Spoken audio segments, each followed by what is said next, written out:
Hello friends, स्वागत है आपका आपके अपने यूट्यूब चैनल आस्था क्लासेस बाय रतिराम। दोस्तों, जैसा कि आपको पता है कि हम लोग टॉप जीएस के 1000 क्वेश्चनों की सीरीज सॉल्व कर रहे थे, तो आज हम लोग पार्ट 3 देखेंगे। और इससे पहले हमने 2 पार्ट कवर कर लिए हैं। अगर आपने वीडियो नहीं देखी है तो उन्हें पहले देख लें, बाद में पार्ट 3 देखें। तो चलिए आज हम लोग क्लास शुरू करेंगे। ज़्यादा टाइम ना वेस्ट करते हुए हम लोग क्लास की ओर बढ़ेंगे। आपकी स्क्रीन पर पहला क्वेश्चन दिखाई दे रहा है, लिखा हुआ है मानसरोवर झील कहाँ स्थित है। तो मानसरोवर झील आपकी कहाँ पे स्थित है? तिब्बत में स्थित है। कहाँ पे स्थित है? तिब्बत में स्थित है। फिर लिखा हुआ है विजयनगर नगर किस नदी के किनारे स्थित है। तो विजयनगर जो है हमारा तुंगभद्रा नदी के किनारे स्थित है। ठीक है, तो विजयनगर कहाँ पर स्थित है? तुंगभद्रा नदी के किनारे स्थित है। फिर लिखा हुआ है हमारा बहमनी राजाओं की राजधानी क्या थी। तो बहमनी राजाओं की राजधानी जो थी क्या थी? गुलबर्गा थी। क्या थी? गुलबर्गा। तो बहमनी राजाओं की राजधानी क्या थी? गुलबर्गा। फिर अगले क्वेश्चन की ओर हम लोग बढ़ते हैं। फिर अगला क्वेश्चन देखिए, लिखा हुआ है शहद में मुख्यतया क्या होता है। तो शहद में मुख्यतया कार्बोहाइड्रेट्स पाया जाता है। क्या पाया जाता है? कार्बोहाइड्रेट्स पाया जाता है। फिर लिखा हुआ है मानव का रक्तदाब कितना होता है। तो मानव का जो रक्तदाब होता है 120/80 mm होता है। कितना होता है? 120/80। तो मानव का जो रक्तदाब होता है 120/80 होता है। ठीक है, फिर अगले क्वेश्चन को हम लोग बढ़ते हैं। अगला क्वेश्चन लिखा हुआ है भारत में प्रथम रेल किसके शासन में चलाया गया था। तो भारत में प्रथम रेल जो चली थी लॉर्ड डलहौजी के शासनकाल में चलाई गई थी। और ये कब चलाई गई थी? 1853 में मुंबई से थाने के बीच चलाई गई थी। कहाँ से? मुंबई से थाने के बीच। और कितने किलोमीटर की दूरी कवर की थी? 34 किलोमीटर की दूरी कवर की थी। तो भारत में प्रथम रेल किसके शासन में चलाई गई? तो लॉर्ड डलहौजी के शासनकाल में चलाई गई थी।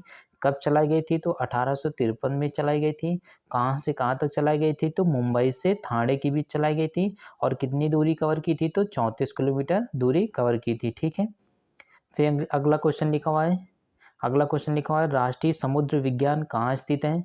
तो राष्ट्रीय समुद्र विज्ञान कहाँ स्थित है? गोवा में स्थित है। और गोवा में ही कौन सी नदी बहती है? मांडवी नदी। कौन सी नदी? मांडवी नदी।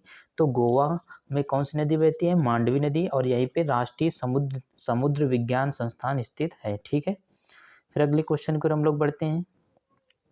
अगला क्वेश्चन लिखा हुआ है राज्यसभा का पदेन सभापति कौन होता है। तो राज्यसभा का जो पदेन सभापति होता है वो कौन होता है? उपराष्ट्रपति होता है। अगर आप राज्यसभा के सदस्य बनना चाहते हैं तो उम्र कितनी होनी चाहिए? 30 होनी चाहिए। राज्यसभा का आप सदस्य बनना चाहते हैं तो उम्र कितनी होनी चाहिए? 30 होनी चाहिए। और राज्यसभा एक कैसा है? स्थायी सदन है। इसे हम लोग उच्च सदन के नाम से भी जानते हैं। तो राज्यसभा एक स्थायी सदन है, इसे कभी भंग नहीं किया जा सकता है। और राज्यसभा का जो पदेन सभापति होता है वो कौन होता है? उपराष्ट्रपति होता है। राज्यसभा का जो सदस्य बनने के लिए उम्र कितनी होनी चाहिए? 30 वर्ष होनी चाहिए। ठीक है, और राज्यसभा एक स्थायी सदन है, इसे उच्च सदन के नाम से भी जाना जाता है। ठीक है, फिर अगला क्वेश्चन लिखा हुआ है भारत का सबसे बड़ा कृषि प्रायोगिक फार्म कहाँ स्थित है। तो भारत का जो सबसे बड़ा कृषि प्रायोगिक फार्म स्थित है वो कहाँ पे स्थित है? अंबाला में स्थित है। कहाँ पे स्थित है? अंबाला में। फिर अगला क्वेश्चन देखते हैं, लिखा हुआ है रक्तचाप रक्तचाप उच्च किसमें होता है। तो रक्तचाप उच्च हमारा धमनियों में पाया जाता है। कहाँ पे? धमनियों में। फिर लिखा हुआ है चक्रवात किसके कारण से आते हैं। तो चक्रवात निम्न दाब के कारण आते हैं। तो चक्रवात किसके कारण आते हैं? निम्न दाब के कारण आते हैं। फिर अगले क्वेश्चन की ओर हम लोग बढ़ेंगे। अगला लिखा हुआ है जोग या गरसोप्पा जलप्रपात किस नदी पर बना है। जोग या गरसोप्पा जलप्रपात शरावती नदी पर बना है। और इसका नया नाम क्या कर दिया गया है? महात्मा गांधी कर दिया गया है।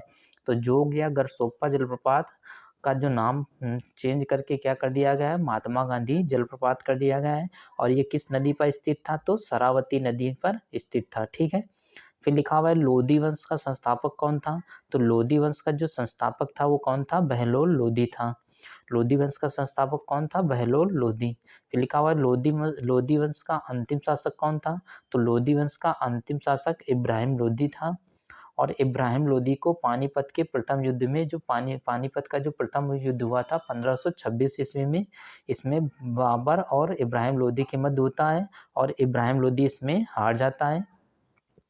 तो अगर आपसे पूछा जाए कि लोदी वंश का अंतिम शासक कौन था? तो इब्राहिम लोदी आ जाएगा। और लोदी वंश के अंतिम शासक इब्राहिम लोदी और बाबर के मध्य पानीपत का प्रथम युद्ध 1526 में हुआ था, जिसमें बाबर की विजय होती है और इब्राहिम लोदी युद्ध के मैदान में मारा जाता है। ठीक है, फिर अगले क्वेश्चन की ओर हम लोग बढ़ते हैं। फिर लिखा हुआ है भारत में बैंकों का पहली बार राष्ट्रीयकरण कब किया गया था? तो भारत में बैंकों का पहली बार राष्ट्रीयकरण 1969 ईस्वी में किया गया था। ठीक है, फिर लिखा हुआ है मुद्रा राक्षस के लेखक कौन है? तो मुद्रा राक्षस कई बार एग्जाम में पूछा गया है, आप याद रखिएगा कि मुद्रा राक्षस के लेखक कौन थे। तो मुद्रा राक्षस के लेखक कौन थे? विशाख दत्त। फिर अगला क्वेश्चन लिखा हुआ है रूसी क्रांति कब हुई थी? तो रूस की क्रांति कब हुई थी? 1917 ईस्वी में रूस की क्रांति हुई थी। फिर लिखा हुआ है आज़ाद हिंद फौज का गठन कब हुआ था? तो आज़ाद हिंद फौज का गठन 1942 में हुआ था। कब हुआ था? 1942 में। और किसने की थी? तो सुभाष चंद्र बोस जी ने की थी। तो आज़ाद हिंद फौज का जो गठन हुआ था 1942 ईस्वी में हुआ था, और किसने की थी? तो सुभाष चंद्र बोस ने की थी। ठीक है, फिर लिखा हुआ है इंग्लैंड। इंग्लैंड के प्रथम प्रधानमंत्री कौन थे? तो इंग्लैंड के जो प्रथम प्रधानमंत्री थे रॉबर्ट वालपोल थे। कौन थे? Robert Walpole. लिखा हुआ है मोनाजाइट किसका अयस्क है? तो मोनाजाइट आप ध्यान रखिएगा थोरियम का अयस्क है। मोनाजाइट किसका अयस्क है? थोरियम का अयस्क है। ठीक है, फिर अगला क्वेश्चन लिखा हुआ है लोकसभा में किसी विधेयक को धन विधेयक के रूप में कौन प्रमाणित करता है? तो लोकसभा में किसी भी विधेयक को धन विधेयक के रूप में कौन प्रमाणित करता है? तो लोकसभा अध्यक्ष। अगर आप लोकसभा का सदस्य बनना चाहते हैं तो उम्र कितनी होनी चाहिए? कम से कम 25 साल उम्र होनी चाहिए। और लोकसभा एक अस्थायी सदन है, इसे भंग भी किया जा सकता है। ठीक है, इसलिए हम लोग इसे निम्न सदन के नाम से भी जानते हैं। तो लोकसभा को हम लोग निम्न सदन कहते हैं, और इसे यह एक अस्थायी सदन है और इसमें सदस्य बनने के लिए उम्र कितनी होनी चाहिए? 25 वर्ष होनी चाहिए। ठीक है, फिर अगला क्वेश्चन लिखा हुआ है शिक्षा किस सूची के अंतर्गत आता है? तो शिक्षा आपका समवर्ती सूची के अंतर्गत आता है। और आपसे पूछा जाएगा कि समवर्ती सूची कहाँ से ली गई है? तो समवर्ती सूची किस देश के संविधान से ली गई है? तो समवर्ती सूची हमारी ऑस्ट्रेलिया के संविधान से ली गई है। समवर्ती सूची कहाँ से ली गई है? तो ऑस्ट्रेलिया के संविधान से ली गई है। तो राइट आंसर क्या आ जाता? ऑस्ट्रेलिया। समवर्ती सूची कहाँ से ली गई है? ऑस्ट्रेलिया के संविधान से ली गई है। और जो शिक्षा है वो किस सूची के अंतर्गत आता है? तो समवर्ती सूची के अंतर्गत आता है। ठीक है, फिर अगले क्वेश्चन की ओर हम लोग बढ़ते हैं। लिखा हुआ है इंडिया हाउस कहाँ स्थित है? तो इंडिया हाउस आपका लंदन में स्थित है। कहाँ स्थित है? लंदन में स्थित है। फिर लिखा हुआ है लाफिंग गैस का रासायनिक नाम क्या है? तो लाफिंग गैस को हम लोग नाइट्रस ऑक्साइड कहते हैं। क्या कहते हैं? नाइट्रस ऑक्साइड को हम लोग लाफिंग गैस कहते हैं। और नाइट्रस ऑक्साइड का फॉर्मूला क्या होता है? N2O। N2O को हम लोग नाइट्रस ऑक्साइड कहते हैं, और ये एक ऐसी गैस है, लाफिंग गैस है। ठीक है, और इसे हंसाने वाली गैस के नाम से भी जाना जाता है। ठीक है, फिर लिखा हुआ है विश्व स्वास्थ्य दिवस कब मनाया जाता है? तो विश्व स्वास्थ्य दिवस काफ़ी बार एग्जाम में पूछा गया, याद रखिएगा। विश्व स्वास्थ्य दिवस 7 अप्रैल को मनाया जाता है। ठीक है, फिर अगले क्वेश्चन की ओर हम लोग बढ़ेंगे। अगला क्वेश्चन लिखा हुआ है सिनेमा का आविष्कार किसने किया था? तो सिनेमा का आविष्कार आपका निकोलस और जीन थुलिये ने किया था। किसने किया था? निकोलस और जीन थुलिये। फिर लिखा हुआ है लिंगराज मंदिर कहाँ स्थित है? तो लिंगराज मंदिर आपका भुवनेश्वर में स्थित है। कहाँ स्थित है? भुवनेश्वर। फिर लिखा हुआ है जापान की जो मुद्रा का क्या नाम है? तो जापान की मुद्रा का क्या नाम है? येन है। क्या है? येन। तो जापान की अगर राजधानी पूछा जाएगा तो क्या जाएगा? टोक्यो आ जाएगा। क्या आ जाएगा? टोक्यो। तो जापान की राजधानी अगर आपसे पूछा जाएगा तो आ जाएगी टोक्यो, और मुद्रा क्या आ जाएगी? येन आ जाएगी। ठीक है, आपसे रिक्वेस्ट है, आप चैनल पर नए हैं तो चैनल को सब्सक्राइब जरूर कर लें। ठीक है, फिर अगला क्वेश्चन लिखा हुआ है बिहू भारत के किस राज्य का प्रमुख त्यौहार है? तो बिहू जो है भारत के असम राज्य का प्रमुख त्यौहार है। तो बिहू कहाँ का लोक नृत्य है? तो असम का। ठीक है, फिर अगले क्वेश्चन की ओर हम लोग बढ़ते हैं। अगला क्वेश्चन देखिए क्या लिखा हुआ है सौर मंडल। सौर मंडल का लिखा है सौर मंडल का सबसे चमकीला ग्रह कौन सा है? तो सौर मंडल का सबसे चमकीला ग्रह आपका आ जाएगा शुक्र आ जाएगा। क्या आ जाएगा? शुक्र आ जाएगा। फिर लिखा हुआ है फलों के अध्ययन को क्या कहा जाता है? तो फलों के अध्ययन को हम लोग पोमोलॉजी कहते हैं। फलों के अध्ययन क्या कहलाता है? पोमोलॉजी। फिर लिखा हुआ है दिल्ली चलो का नारा किसने दिया था? तो दिल्ली चलो का नारा हमारे सुभाष चंद्र बोस जी ने दिया था। किसने दिया था? सुभाष चंद्र बोस। और फलों का अध्ययन क्या कहलाता है? पोमोलॉजी। और सौर मंडल का सबसे चमकीला ग्रह कौन सा है? शुक्र। ठीक है, फिर अगले क्वेश्चन की ओर बढ़ते हैं। लिखा हुआ है अर्जुन पुरस्कार कब से प्रारंभ किए गए थे? तो अर्जुन पुरस्कार हमारे 1961 से प्रारंभ किए गए थे। कब किए गए थे? 1961 से। फिर लिखा हुआ है ध्यानचंद स्टेडियम कहाँ स्थित है? तो ध्यानचंद स्टेडियम कहाँ स्थित है? लखनऊ में स्थित है। कहाँ पे स्थित है? लखनऊ। लिखा है संपूर्ण संविधान कब लागू हुआ था? तो जो संविधान लागू हुआ था हमारा 26 जनवरी 1950 को लागू हुआ था।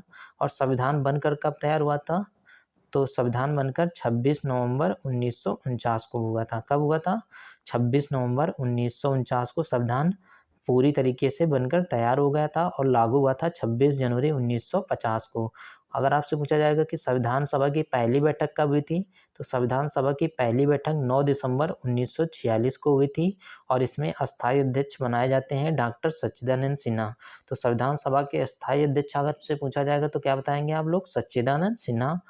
वहीं आपसे स्थायी अध्यक्ष पूछा जाएगा तो आ जाएगा डॉक्टर राजेंद्र प्रसाद आ जाएंगे स्थायी अध्यक्ष। ठीक है, तो अस्थायी अध्यक्ष आ जाएंगे डॉक्टर सच्चिदानंद सिन्हा और स्थायी अध्यक्ष आ जाएंगे डॉक्टर राजेंद्र प्रसाद। फिर अगले क्वेश्चन की ओर हम लोग बढ़ते हैं। लिखा हुआ है टी शब्द का संबंध किससे? खेल से है। तो टी शब्द का जो संबंध है आपका गोल्फ से है। किससे है? गोल्फ से। फिर लिखा हुआ है बॉय स्क्वाड आंदोलन के संस्थापक कौन थे? तो बॉय स्क्वाड आंदोलन के संस्थापक आपके बेडेन पावेल थे। कौन थे? Baden Powell. फिर अगले क्वेश्चन की ओर हम लोग बढ़ते हैं। लिखा हुआ है माइक्रोफोन माइक्रोफोन का आविष्कार किसने किया था? तो माइक्रोफोन का आविष्कार ग्राहम बेल ने किया था। किसने किया था? Graham Bell. फिर लिखा हुआ है सिनेबार किसका अयस्क है? तो सिनेबार काफ़ी बार एग्जाम में पूछा गया है।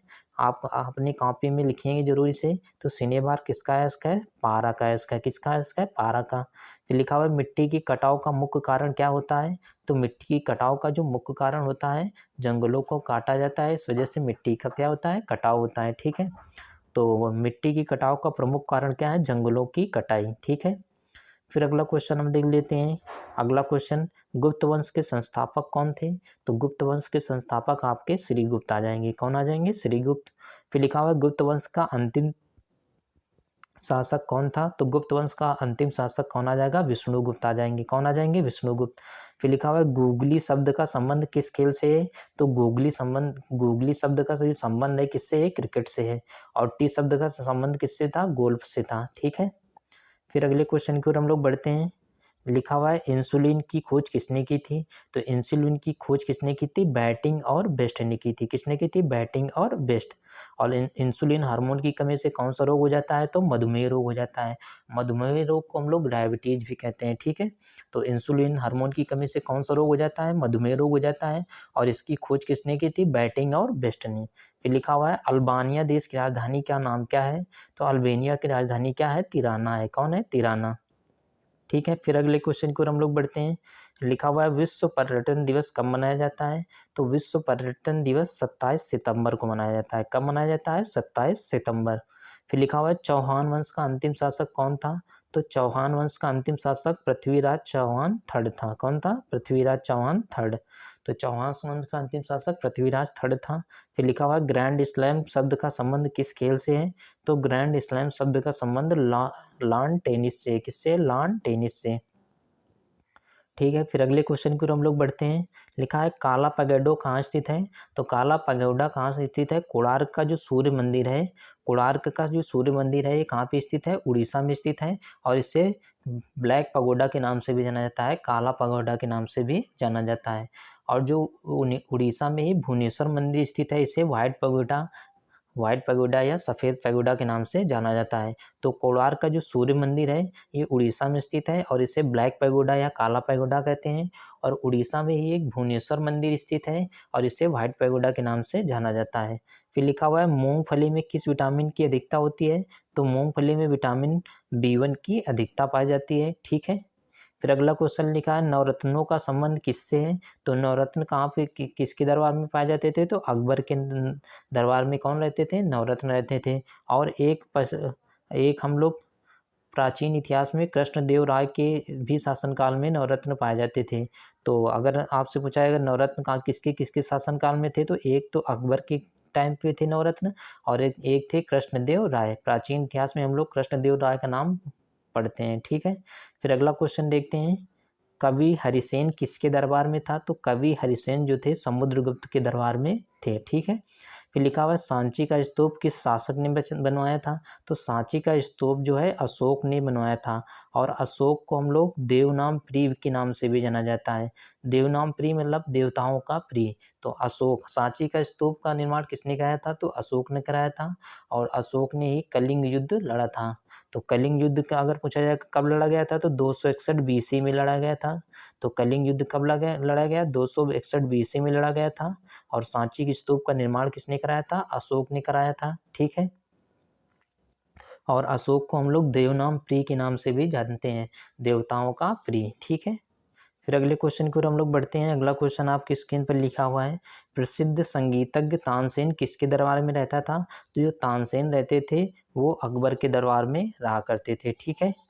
फिर लिखा हुआ है लावड़ी और तमाशा किस राज्य का लोक नृत्य है, तो लावड़ी और तमाशा काफ़ी बार एग्जाम में पूछा गया है और ये महाराष्ट्र में स्थित है। तो लावड़ी और तमाशा कहाँ पे, किस राज्य का लोक नृत्य है, तो महाराष्ट्र का लोक नृत्य है। और लिखा है पूर्वी घाट और पश्चिमी घाट का मिलन स्थल क्या कहलाता है, तो पूर्वी घाट और पश्चिमी घाट जहाँ पे मिलते हैं इसे हम लोग नीलगिरी कहते हैं। क्या कहते हैं, नीलगिरी। तो पूर्वी घाट और पश्चिमी घाट का जो मिलन बिंदु है इसे क्या कहा जाता है, नीलगिरी के नाम से हम लोग जानते हैं। ठीक है।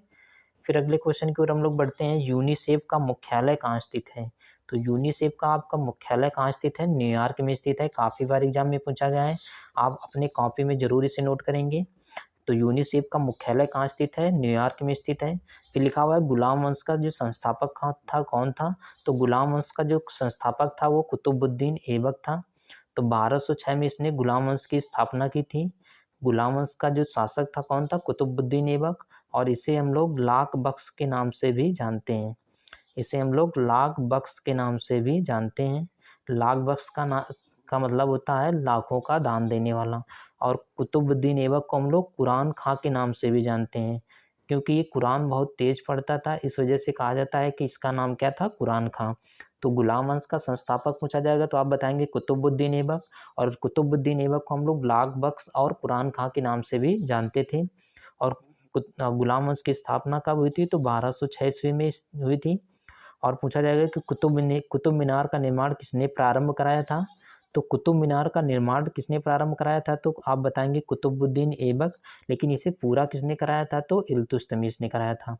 तो कुतुब मीनार का निर्माण किसने प्रारंभ कराया, तो आप बताएंगे कुतुबुद्दीन ऐबक। और इसे पूरा कराया था इल्तुतमिश। और इल्तुतमिश को हम लोग गुलामों का गुलाम के नाम से भी जानते हैं।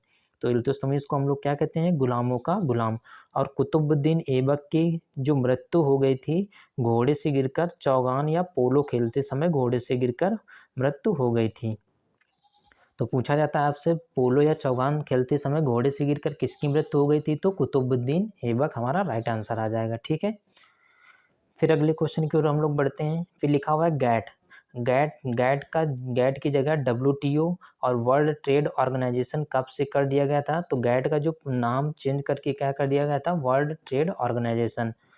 तो 1 जनवरी 1995 से वर्ल्ड ट्रेड ऑर्गेनाइजेशन कर दिया गया था, 1 जनवरी 1995। फिर लिखा हुआ है मनसबदारी प्रथा किस शासक ने चलाई थी, तो मनसबदारी प्रथा आपके अकबर ने चलाई थी। किसने चलाई थी, अकबर ने।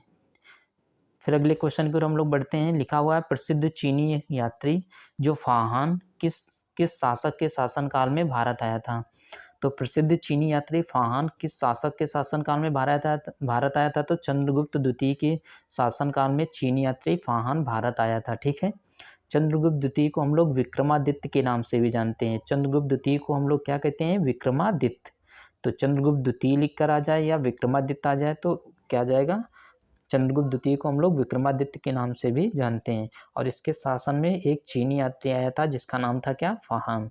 फिर लिखा हुआ है सिकंदर की मृत्यु कब हुई थी, तो सिकंदर की मृत्यु बेबीलोन में हुई थी। कहाँ पे हुई थी, सिकंदर की मृत्यु कहाँ हुई थी, बेबीलोन में हुई थी। ठीक है। फिर अगला क्वेश्चन लिखा हुआ है, विश्व में मीठे जल की सबसे बड़ी झील कौन सी है, तो विश्व में मीठे पानी की सबसे बड़ी झील कौन सी है, सुपीरियर झील। और ये सुपीरियर झील कहाँ है, USA अमेरिका में स्थित है। तो विश्व में मीठे पानी की सबसे बड़ी झील कौन सी है, सुपीरियर झील। और ये कहाँ पे स्थित है, USA में स्थित है। यहीं अगर भारत के परिप्रेक्ष्य में बात की जाए तो भारत में मीठे पानी की सबसे झील कौन सी आ जाएगी, डल झील या वुलर झील। ये कहाँ पे स्थित है, जम्मू कश्मीर में स्थित है। ठीक है। फिर अगला क्वेश्चन लिखा हुआ है चीन में लाल क्रांति का नेतृत्व किसने किया था? तो चीन में लाल क्रांति का नेतृत्व माओ त्से तुंग ने किया था। माओ त्से तुंग ने लाल क्रांति का नेतृत्व किया था। ठीक है। फिर लिखा हुआ है क्रिकेट, फिर लिखा हुआ है टेस्ट क्रिकेट। टेस्ट क्रिकेट में प्रयोग होने वाली गेंद का वजन कितना होता है? तो जो टेस्ट क्रिकेट में गेंद प्रयोग की जाती है उसका वजन 5.5 आउंस होता है। क्या होता है? 5.5 आउंस। ठीक है। फिर अगले क्वेश्चन की ओर हम लोग बढ़ जाते हैं। अगला क्वेश्चन आपका लिखा हुआ है 1857 के विद्रोह को किसने कहा था कि 1857 का जो विद्रोह हुआ था कहाँ से स्टार्ट हुआ था? तो मेरठ से स्टार्ट हुआ था। तो स्वतंत्रता का प्रथम भारतीय संग्राम किसने कहा है? तो 1857 का जो विद्रोह हुआ था उसे स्वतंत्रता का प्रथम भारतीय संग्राम किसने कहा था? तो वी.डी. सावरकर ने इसे स्वतंत्रता का प्रथम भारतीय संग्राम कहा था। ठीक है। फिर अगले क्वेश्चन की ओर हम लोग बढ़ जाते हैं। लिखा हुआ है कपास की खेती के लिए प्रयुक्त मिट्टी कौन सी होती है? तो कपास की खेती के लिए प्रयुक्त मिट्टी कौन सी होती है? काली मिट्टी। और ये काली मिट्टी कहाँ पे पाई जाती है? तो महाराष्ट्र में पाई जाती है। काली मिट्टी का सबसे ज़्यादा विस्तार कहाँ पे पाया जाता है? महाराष्ट्र में। और काली मिट्टी में सबसे ज़्यादा किसकी पैदावार होती है? तो कपास की पैदावार की जाती है। ठीक है। तो आज की क्लास को यहीं पे विराम देंगे। अगर आपको वीडियो अच्छा लग रहा है तो इसे अपने फ्रेंड के साथ शेयर करें, और अगर आपने हमारे चैनल को सब्सक्राइब नहीं किया है तो प्लीज़ सब्सक्राइब करें और बेल आइकन को प्रेस कर दें जिससे पल पल का नोटिफिकेशन आप तक पहुंचता रहे। तो थैंक यू।